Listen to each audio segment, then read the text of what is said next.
مجلس احرار کی مخالفت صرف کشمیر کمیٹی کی حد تک نہ تھی، بلکہ وہ اب کھل کر جماعت احمدیہ کی مخالفت میں خم ٹھونک کر سامنے آ گئی۔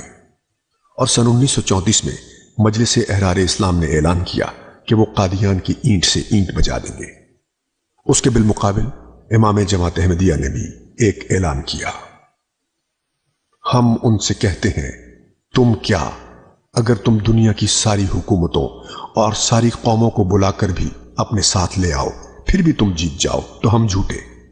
اگر ان لوگوں نے ایسا کیا تو انہیں معلوم ہو جائے گا کہ وہ کس چیز سے ٹکراتے ہیں۔ اگر انہوں نے ہم پر حملہ کیا تو چکنا چور ہو جائیں گے، اور اگر ہم نے ان پر حملہ کیا تو بھی وہ چکنا چور ہو جائیں گے۔ یہ خدا کا قائم کردہ سلسلہ ہے، اور یہ اس کی مشیت اور ارادہ ہے کہ اسے کامیاب کرے۔ احرار ہو یا کوئی اور ہو، وہ ایک مچھر جتنی وقت بھی نہیں رکھتے، اور کوئی نہیں کہہ سکتا کہ یہ لوگ ہمارے مقابل میں 1% کامیابی بھی حاصل کر لیں گے۔ یہ کیا قادیان کے سارے مخالف مل جائیں، ہندو، سکھ، غیر احمدی اور احراری ہماری مخالفت میں متحد ہو جائیں، اس کے بعد وہ ارد گرد کے لوگوں کو ملا کر اپنی جماعت کو بڑھائیں، پھر سارے ملک میں سے جن کو اپنا مددگار بنا سکتے ہیں بنا لیں، حتیٰ کہ انگریز بھی بے شک ان کے ساتھ مل جائیں۔ اگر یہ تمام مل کر ہمارے مقابلے میں 1% کامیابی حاصل کر سکے تو وہ سچے، مگر ناممکن ہے کہ انہیں کامیابی ہو۔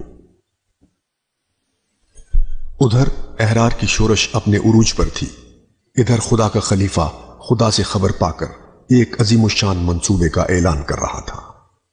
یہ تحریک جدید کا عظیم الشان منصوبہ تھا۔ آپ نے جماعت کے سامنے جان، مال اور وقت کی قربانی کے مطالبات رکھے۔ جماعت نے اس پر والہانہ لبیک کہا۔ جن کے پاس مال تھے انہوں نے مال پیش کر دیے، اپنی اولادوں کو دین کی خاطر وقف کر دیا۔ جن کے پاس وقت تھا وہ جماعت پر بوجھ بنے بغیر خدا کی راہ میں کام کرنے کے لیے نکل کھڑے ہوئے، اور چند ہی سال کے قلیل عرصے میں یورپ، افریقہ اور امریکہ میں جماعت احمدیہ کے مشنوں کا جال بچھ گیا۔ قرآن کریم کے غیر زبانوں میں ترجمے ہونے لگے، غیر ملکی زبانوں میں اخبارات اور رسائل جاری ہونے لگے۔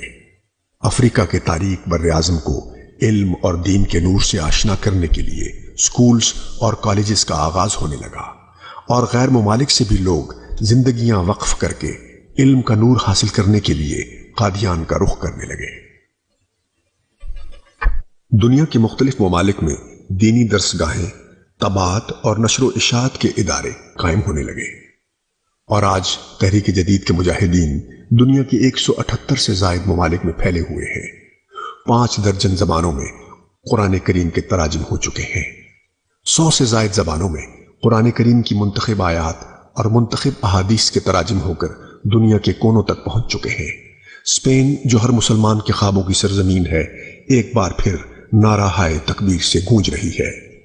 ہر سال دنیا کے ہر بر اعظم سے ہزاروں افراد یورپ کے دل لندن میں جمع ہو کر اس بات کا ثبوت فراہم کرتے ہیں کہ اسلام ایک زندہ مذہب، اور اسلام کا خدا زندہ خدا، اور اسلام کا رسول زندہ رسول ہے۔